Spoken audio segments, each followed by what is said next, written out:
मांग रखेंगे। मंत्री जी आप रखें। माननीय अध्यक्ष महोदय, मैं आपकी अनुमति से प्रस्ताव करता हूं कि मांग संख्या 33 सामाजिक सुरक्षा और कल्याण के संबंध में 31 मार्च 2022 को समाप्त होने वाले वर्ष में किए जाने वाले व्यय के नियमित राज्यपाल महोदय को रुपये 103,44,08,06,000 रुपये तक की राशि प्रदान की जाए। श्रीमती अनीता पटेल। धन्यवाद माननीय अध्यक्ष महोदय। मुझे आपने मांग संख्या 33 सामाजिक सुरक्षा और कल्याण और मांग संख्या 30 जनजातीय क्षेत्रीय विकास पर बोलने का अवसर दिया। माननीय अध्यक्ष महोदय, 70 वर्षों की आज़ादी के बाद भी आज हम अनुसूचित जाति जनजाति के न्याय की बात करते हैं, उनकी सुरक्षा की बात करते हैं, उनके कल्याण की बात करते हैं, तो हम पाते हैं कि आज जहां हमें खड़ा रहना चाहिए था, अभी भी हम उस लक्ष्य को प्राप्त नहीं कर पाए हैं। अभी उस लक्ष्य को प्राप्त करने के लिए हमें बहुत सारे प्रयास करने की ज़रूरत है। माननीय सभापति महोदय, विभाग सामाजिक न्याय एवं अधिकारिता 2 उद्देश्यों को लेकर के बना है, किंतु न तो सामाजिक न्याय वंचित वर्गों को मिल पा रहा है और ना ही इन वर्गों के सशक्तिकरण के लक्ष्य को हासिल किया जा रहा है। माननीय सभापति महोदय, आयोजना द्वारा जो बजट राजस्व और पूंजीगत मदों में रखा जाता है, समस्त योजनाएं एससी और एससी वर्ग के लिए जनसंख्या के अनुपात में बजट आवंटन की बात कही जाती है, लेकिन मुझे अफसोस होता है जब आवंटन के बाद में बजट को खर्च करने पर जब समीक्षा होती है तो पता पड़ता है कि बजट की समीक्षा वास्तविक आधार पर ना होकर के काल्पनिक आधार पर होती है। और जब काल्पनिक आधार पर बजटों की समीक्षा की जाती है माननीय सभापति महोदय, तो फिर आप समझ सकते हैं कि कितना खर्च इन वर्गों के विकास के लिए हो सकता है, क्योंकि काल्पनिक आधार तो आप कुछ भी तय कर सकते हैं, कुछ भी मान सकते हैं।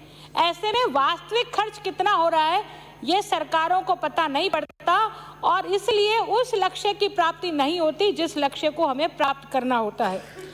माननीय सभापति महोदय, इसलिए मैं सुझाव देना चाहूंगी कि एक तो वास्तविक आधार पर जो बजट खर्च होता है उसकी समीक्षा हो और मुख्य सचिव के स्तर पर पूरे वर्ष भर में जो बजट आवंटित किया जाता है उस वर्ष भर के बजट आवंटन को फिर प्रति माह उसकी समीक्षा होनी चाहिए कि प्रति माह उस बजट आवंटन में कितना खर्च किया जा रहा है। तब तो हम ये समझ पाएंगे कि इन वर्गों की सुरक्षा के लिए, इन वर्गों के कल्याण के लिए आप अलग अलग विभागों के माध्यम से, चाहे वो शिक्षा विभाग हो, चाहे वो आपका सामाजिक न्याय अधिकारिता विभाग हो, चाहे आपका दूसरा डेवलपमेंट वाला विभाग हो, उन विभागों में इन वर्गों के लिए कितनी चीज़ें रखी गई हैं, क्या क्या खर्च किया गया है।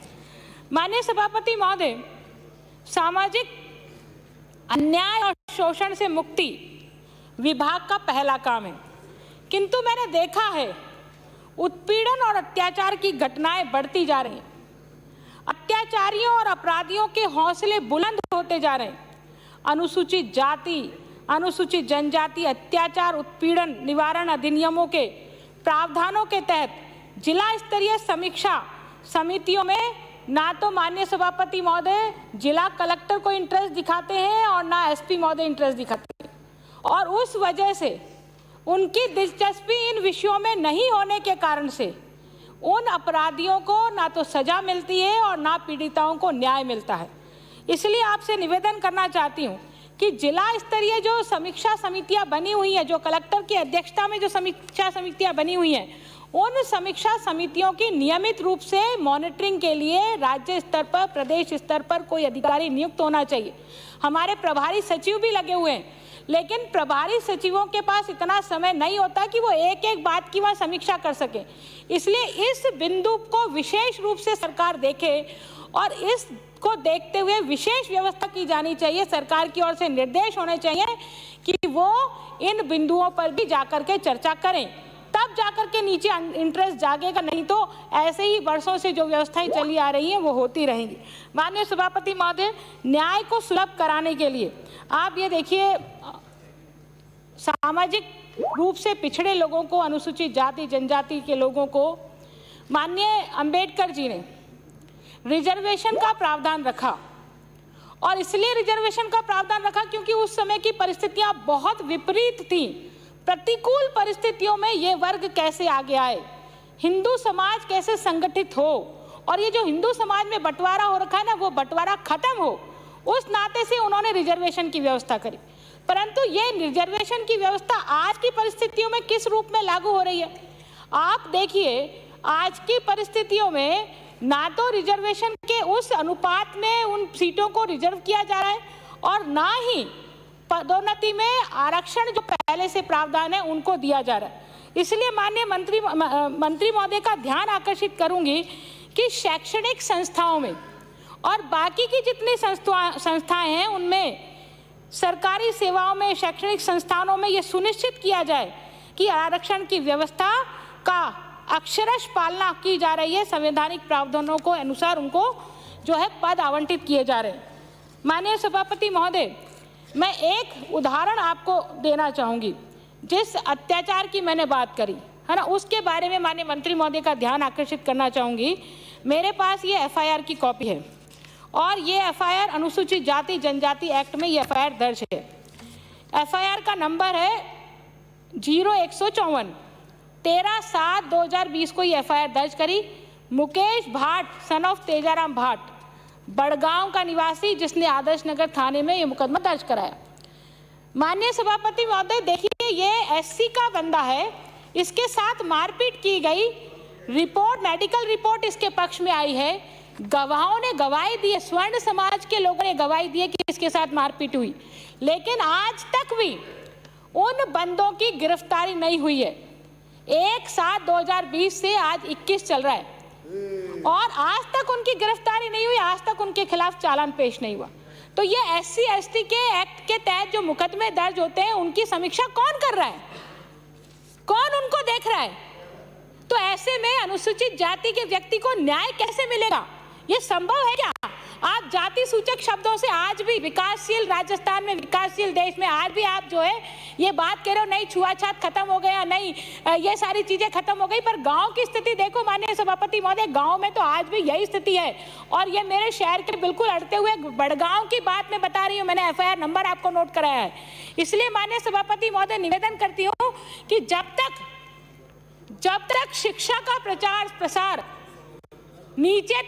नीचे के स्तर तक नहीं होता है, तब तक ये वर्ग अपने अधिकारों के लिए संघर्ष नहीं कर सकता, क्योंकि जानकारी के अभाव में, शिक्षा के अभाव में आज भी बहुत सारे लोग ऐसे हैं जो सरकारी सेवाओं का लाभ नहीं उठा पाते हैं। इसलिए माननीय सभापति महोदय निवेदन करती हूँ, शिक्षा से अपनी बात को शुरू करूंगी, और इसलिए शुरू करूंगी क्योंकि अंबेडकर जी ने कहा था शिक्षित बनो, संगठित बनो और संघर्ष करो, क्योंकि जब तक शिक्षा प्राप्त नहीं कर सकते जब तक आगे नहीं आ सकते। अनुसूचित जाति वर्ग का व्यक्ति गरीब परिवार से आता है, और गरीब परिवार से आता है इसलिए वो सरकारी विद्यालयों में प्रवेश पाता है, सरकारी विद्यालयों में चाहता है कि सरकारी विद्यालयों के माध्यम से शिक्षित बन करके आगे बढ़े। लेकिन सरकारी विद्यालयों की क्या स्थिति है? सरकारी विद्यालयों में टीचर नहीं है, स्कूलों में शौचालय नहीं है, और तो और टीचर और शौचालय के अभाव में वहाँ जो पाठ्यक्रम पढ़ाया जाता है वो पाठ्यक्रम पढ़ाने के लिए उपयुक्त माहौल नहीं है। मैं जब मंच से ये बात कहती हूँ कि यदि परिवार को शिक्षित करना है तो बालिका को शिक्षित करना पड़ेगा। यदि आप एक अनुसूचित जाति की बालिका को शिक्षित कर देते हैं ना माननीय सभापति महोदय, तो आप पूरे परिवार को शिक्षित कर सकते हैं। इसलिए एक बालिका पढ़ेगी तो पूरा परिवार पढ़ेगा। पर बालिकाओं की क्या स्थिति है? क्या वो स्कूल में प्रवेश कर रही है क्या? इस कोरोना के काल में पूरी बालिकाओं की शिक्षा जो है वो शिक्षा से महरूम हो गई, क्योंकि 1 वर्ष तक पूरे घर बैठी हैं वो, और स्कूल जब आती है तो स्कूल में उनके साथ क्या हो रहा है? देखिए माननीय सभापति महोदय, वर्ष 2019-20 में 20 से अधिक मामले ऐसे प्रकाश में आए हैं जिनमें अध्यापकों द्वारा बालिकाओं के साथ छेड़छाड़ और बलात्कार की घटनाएं घटित होती। अब वो बालिका जो घर से चल करके आई है स्कूल में शिक्षा लेने के लिए, और जो शिक्षा देने का दायित्व जिसके कंधे पर है, वो उसके साथ बलात्कार करता है, तो क्या एक संभ्रांत परिवार का व्यक्ति उस अपनी बालिका को विद्यालय भेजने की हिम्मत कर सकता है क्या? कैसे वो बालिका विद्यालय आएगी? और विद्यालय आएगी तो ऐसे दरिंदों से क्या नौची जाएगी? क्या हम ऐसे दरिंदों को जेल की सलाखों के पीछे नहीं पहुंचा सकते क्या? उनको नौकरी से बर्खास्त नहीं कर सकते क्या? पर हम नहीं करेंगे, क्योंकि ये तो होता रहा है, होता रहेगा, और इसी को नियति मान करके हम चलते रहेंगे। तो इसलिए माननीय सभापति महोदय, मैं निवेदन करना चाहती हूँ कि इस प्रकार की जो बालिकाओं के साथ में जो घटनाएं घटित होती हैं, उनको तुरंत प्रभाव से रोका जाए। ना केवल रोका जाए, बल्कि ऐसे लोगों को कठोर से कठोर सजा दी जाए, ताकि कोई दूसरा व्यक्ति इस प्रकार की घटना कारित करने से बच सके। जब स्कूल ही सुरक्षित नहीं है, तो फिर और क्या बचा है इस समाज में सुरक्षा के लिए? तो स्कूलों को तो सुरक्षित करना पहली हमारी जिम्मेदारी है, पहला दायित्व हमारा है। इसलिए विशेषकर बालिकाओं के संदर्भ में मैं निवेदन करूंगी कि स्कूलों को सुरक्षित रखा जाए। माननीय सभापति महोदय, प्रमोशन में आरक्षण के लिए निवेदन करूंगी, क्योंकि आरक्षित पदों पर भर्ती हो ये तो अति आवश्यक है ही है, लेकिन उन पदों पर भर्ती होने के बाद में प्रमोशंस भी आरक्षण के पदों पर हो, वो भी बहुत जरूरी है।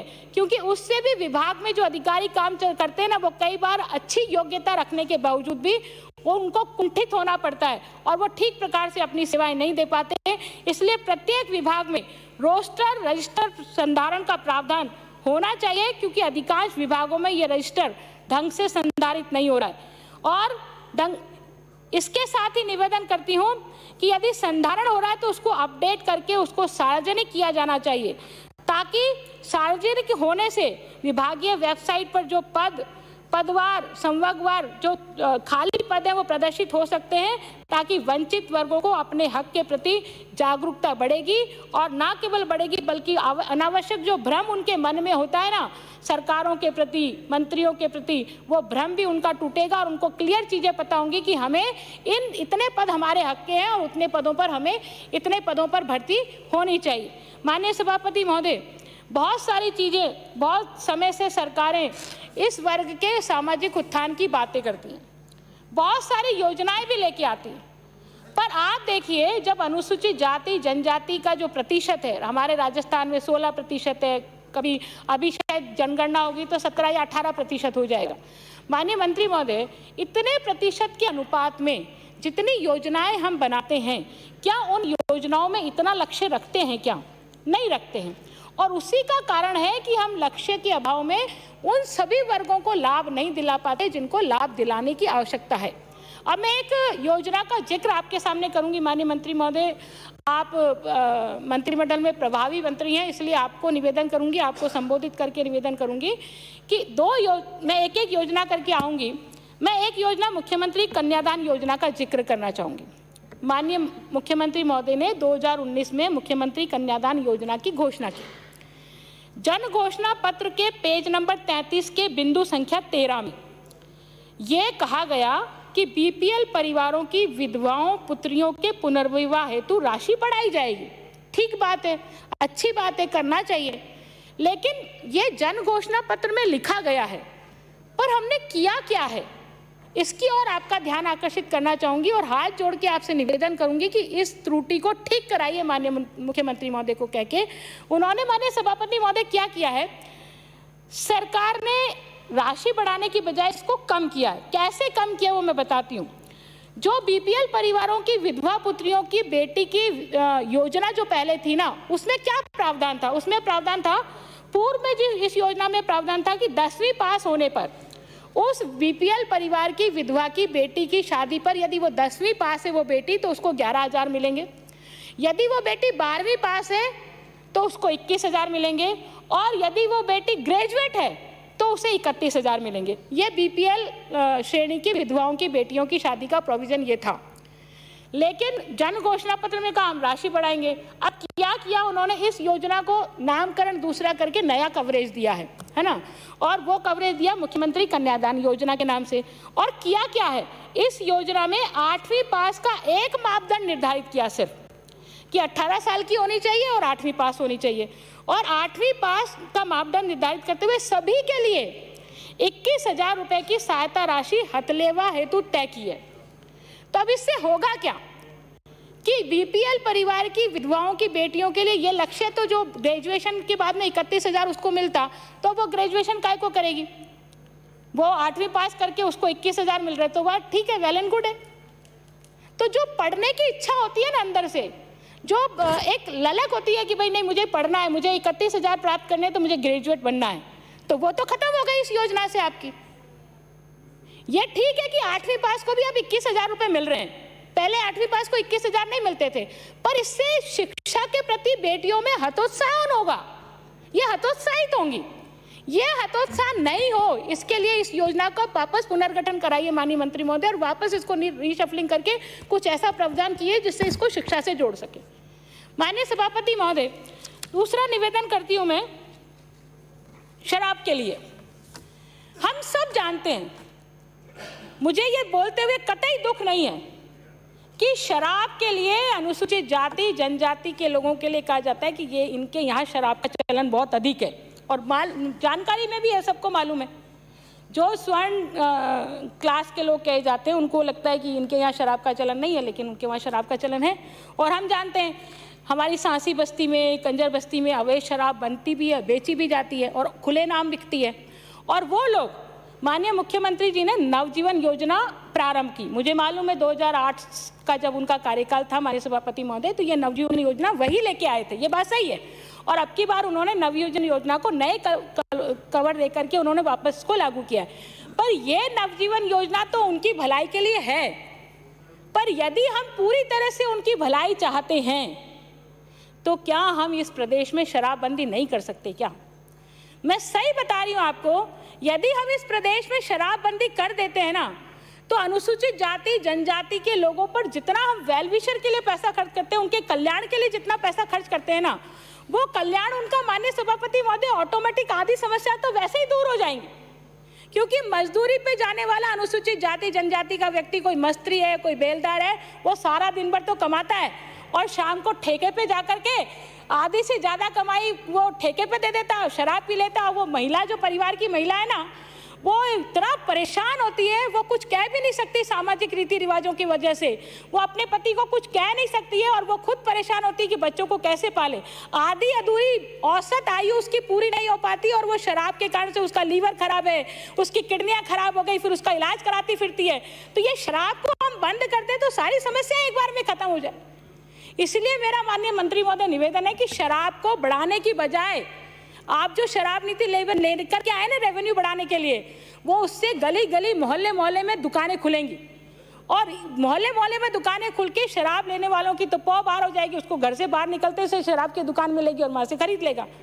तो मेरा निवेदन है कि ये शराब पर किसी ना किसी तरह से कंट्रोल हो जाए, तो आधी से ज़्यादा समस्याओं का समाधान इस शराब से हो सकता है। इसलिए माननीय मंत्री महोदय, आगे निवेदन करना चाहूँगी पालानार योजना के लिए। मैं माननीय मुख्यमंत्री वसुंधरा जी को बधाई देती हूँ कि वो उनके कार्यकाल में पहला जब उनका कार्यकाल था तो वो पालानार योजना लेकर के आए। लेकिन इस पालानार योजना में जो राशि आप देते हैं ना, 2,000 रुपये की राशि, वो 2,000 रुपये की राशि को बढ़ाने की आवश्यकता है। आपने अच्छा किया, माननीय मुख्यमंत्री महोदय ने घोषणा करी इस बजट में और पिछले बजट में घोषणा करी कि वो संभाग मुख्यालयों पर और जयपुर में 18 साल पूरी कर चुके बालकों के लिए एक आवासीय छात्रावास खोलेंगे जो पालानार योजना के पात्र लोग हैं। पर अभी वो खुला है कि नहीं खुला है, कहाँ संचालित हो रहा है, कितने बच्चे उसमें, इसका कोई जिक्र नहीं है। इसलिए जवाब देते समय यदि ये बताएंगे तो पूरे प्रदेश के लोगों को ये संदेश मिलेगा कि हाँ ये संचालित है और पालानार में ऐसे बच्चे जो एडमिशन लेना चाहते हैं वहाँ जाकर के एडमिशन ले सकते हैं। आगे माननीय मुख्यमंत्री, माननीय सभापति महोदय, मैं मुख्यमंत्री अनुप्रति कोचिंग योजना की और माननीय मंत्री महोदय का ध्यान आकर्षित करती हूँ। ये अनुप्रति योजना जो थी माननीय सभापति महोदय, हमारे यहाँ जो 12 से माननीय सदस्य आते हैं, मदन दिलावर जी जब मंत्री हुआ करते थे विभाग के, तब वो ये योजना लेके आए थे। ये योजना बहुत अच्छी है। अनुसूचित जाति जनजाति के सैकड़ों छात्र छात्राओं ने इन योजना का लाभ उठा करके, कोचिंग की फीस उनके पास नहीं होती है, लेकिन सरकार जब उनको ये कोचिंग की फीस देती है तो उनको हिम्मत आती है कि हम आरएएस की परीक्षा दे सकते हैं, हम आईएएस की परीक्षा दे सकते हैं और हम भी बड़े पदों पर जा सकते हैं। लेकिन पिछले 2 सालों से इस योजना को माननीय मंत्री महोदय बंद कर दिया था। इस योजना में पैसा ही नहीं दे रहे थे। इस बजट में माननीय मुख्यमंत्री महोदय ने इस योजना की घोषणा की है, लेकिन इसमें कितने लोगों को शामिल किया? SC, ST, OBC, MBC, EWS, अब इतने प्रकार के छात्रों को इसमें शामिल कर दिया और इसका जो टारगेट है वो सिर्फ 5000 स्टूडेंट्स तक ही रखा है। अब इतने सारे लोगों को आप इसमें शामिल करोगे, फिर 5000 स्टूडेंट्स को ही रखोगे तो एससी एसटी के कितने सारे स्टूडेंट्स आएंगे? 100, ज़्यादा से ज़्यादा 100 स्टूडेंट्स आ सकते हैं बस, इससे ज़्यादा एससी एसटी के स्टूडेंट्स नहीं आएंगे। इसलिए या तो इनको अलग अलग किया जाए या फिर ये 5000 की जो संख्या है उसको बढ़ा करके कम से कम 25000 करना चाहिए, तब जाकर के उन विद्यार्थियों को इसका लाभ मिलेगा। नहीं तो ये ऊंट के मुंह में जीरा जितना ही है, ज़्यादा लाभ इन विद्यार्थियों को नहीं मिलने वाला है। इसके अतिरिक्त माननीय सभापति महोदय, मैंने जिक्र किया था आपको श्रमिकों के कल्याण के लिए। श्रमिकों के कल्याण के लिए जितनी भी योजनाएं श्रम विभाग द्वारा संचालित हो रही हैं, अभी कुछ दिनों पहले शुभ शक्ति योजना का जिक्र आया था कि हमारे पास पैसा नहीं है और इस कारण से हम उसका लाभ नहीं दे सकते। पर मेरा निवेदन इतना सा है, एक तो शुभ शक्ति योजना और एक छात्र छात्राओं को जो छात्रवृत्ति मिलती है, जो श्रमिक कल्याण वाली योजनाओं में, वो छात्रवृत्ति पूरी तरह से बंद है। तो मैं सभापति महोदय आपके माध्यम से सरकार से ये निवेदन करना चाहती हूँ कि सिर्फ 2 योजनाएं, एक तो शुभ शक्ति योजना और एक छात्रवृत्ति वाली, यदि ये टारगेट आप पूरा कर लेते हैं तो छात्रवृत्ति मिलने से, पैसा मिलने से उनको जो है एक राशि जब हाथ में आती है ना, तो पढ़ाने के समय जो बुक्स की आवश्यकता होती है, जो और चीज़ों की आवश्यकता होती है, उनको वो पूरा करने में सक्षम बन सकते। माननीय सभापति महोदय, चूंकि आजकल मैं आपको एक प्रैक्टिकल समस्या बता रही हूँ। अभी घर बैठे बच्चों की पढ़ाई हुई, क्योंकि कोरोना काल था, ऑनलाइन पढ़ाई थी। अब ऑनलाइन पढ़ाई में जब तक आपके पास एंड्रॉयड फ़ोन नहीं होगा ना, तब तक वो बच्ची चाहे सरकारी स्कूल में पढ़ने वाली है, वो फ़ोन पर नहीं पढ़ सकती। अब उसके पूरे परिवार में एंड्रॉयड फ़ोन है ही नहीं, वो पढ़ेगी कैसे? तो एंड्रॉयड फ़ोन के लिए कम से कम 20, 25, 30 हज़ार रुपये तो चाहिए ही चाहिए। तो यदि उसको स्कॉलरशिप समय पर मिल जाए, और ये स्कॉलरशिप जो अन्य विभागों से मिल रही है, यदि ये समय पर मिल जाए, तो मैं समझती हूँ कि उसकी पढ़ाई में किसी प्रकार की बाधा नहीं आएगी। समाप्त करें। और मैं तो अभी स्टार्ट ही किया माननीय सभापति महोदय। 20 मिनट का टाइम है आपके, ऑलरेडी 22 मिनट हो चुके हैं। फटाफट करती हूँ, फटाफट पूरा करती हूँ माननीय सभापति महोदय। इसलिए मैं निवेदन कर रही हूँ माननीय मंत्री महोदय, मेरे एमडीएस यूनिवर्सिटी से संबद्ध जितने भी कॉलेज हैं, लगभग 150-200 कॉलेज होंगे एमडीएस यूनिवर्सिटी से संबंधित। उस एमडीएस यूनिवर्सिटी से संबंधित जितने कॉलेज हैं, उनको 3-4 साल से संबद्धता ही नहीं मिल रही है। और उन्होंने एमडीएस कॉलेज ने मेडल दे दिया, डिग्री दे दिया, लेकिन संबद्धता नहीं दी अभी तक भी। और संबद्धता नहीं देने के कारण से अब चूंकि छात्रवृत्ति वाले डिपार्टमेंट ने ये रोड़ा अटका दिया कि जब तक संबद्धता नहीं होगी तब तक हम छात्रवृत्ति नहीं देंगे। तो ऐसे कम से कम 15-20 हज़ार स्टूडेंट हैं जिनको छात्रवृत्ति नहीं मिली है। इसलिए एमडीएस यूनिवर्सिटी को संबद्धता मिले ताकि वो 20,000 लोग भी छात्रवृत्ति लेने से महरूम नहीं मिले। माननीय सभापति महोदय, बस दो पॉइंट एक आधा सेकंड में पूरा करती हूँ। एक विधवा और वृद्धावस्था पेंशन की बात कर रहे थे। माननीय मंत्री महोदय की तरफ ध्यान आकर्षित करना चाहूंगी कि विधवा और वृद्धावस्था पेंशन में प्रति वर्ष उस वृद्ध व्यक्ति को अपने जीवित होने का प्रमाण पत्र देना पड़ता है डिपार्टमेंट में जाकर के, ई मित्र पर जाकर के। अब बहुत सारे वृद्ध लाखों में हैं, उनको पेंशन मिलती है, लेकिन हर दूसरे साल तीसरे साल में ऐसे हजारों प्रकरण ध्यान में आ रहे हैं जिनको ये पता नहीं है कि उनको जीवित होने का प्रमाण पत्र ई मित्र पर जाकर के देना है। इसलिए वो जीवित होने का प्रमाण पत्र की यदि बाध्यता खत्म कर दे और विभाग का अधिकारी वहां जाकर के देख ले, तो मुझे लगता है कि ये समस्या